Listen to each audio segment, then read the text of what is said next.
Stories really do matter.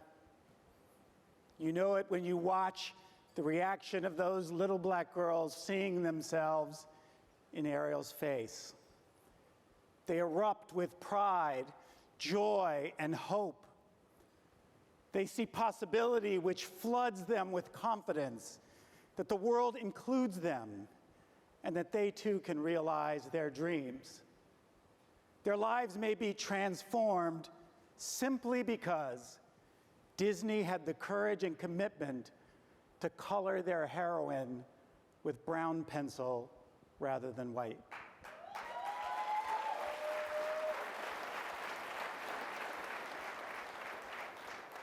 A nation is a story too. Our shared imagination is critical to bringing us together. The stories we tell animate what we stand for, who is valued, and who gets seen.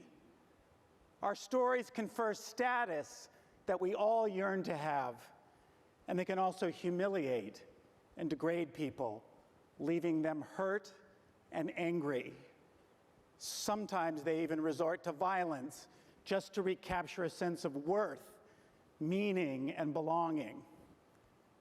For too long, we have left black and brown people out of our stories and out of our history. Or worse, we portrayed them as lesser human beings. It is a tragedy we all are working to address when we commit to diversity and inclusion.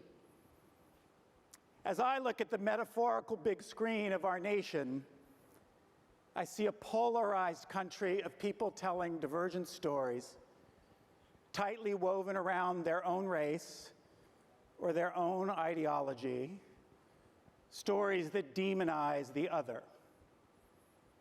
But for a nation to come together, people need to see themselves valued in the national storyline. Our leaders must construct visions that are inclusive and that give everyone a speaking role. Gratefully, we are more conscious these days about bringing people of color back into the story. If we hope to raise the curtain on a more inclusive and cohesive society, we can't strike anyone from the script. And that includes, by the way, white Americans. Because as we diversify our society, there will be an understandable sense of loss as their outsized role in the national story shrinks. Helping these communities find meaning in the national narrative will be essential to holding our country together as it inevitably takes on a different shade. I once heard the great black civil rights legend Ruby Sales make this point.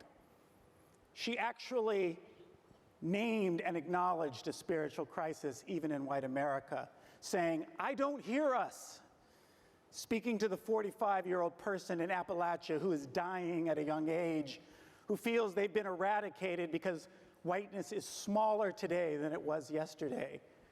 Where is the theology, she lamented, that redefines for them what it means to be fully human? Our stories should help people find their humanity, and everyone must be able to locate themselves in the large mosaic of the multicultural society we are working so hard to craft. You know, in 1776, this nation adopted a simple motto, E pluribus unum, out of many, one. This was an aspiration of unity built from disparate tribes. To be united, to be the United States, we must continue the hard work of drafting inclusive stories where all of us can be seen. As those black little girls just showed us so beautifully, it does make all the difference in the world. Thank you.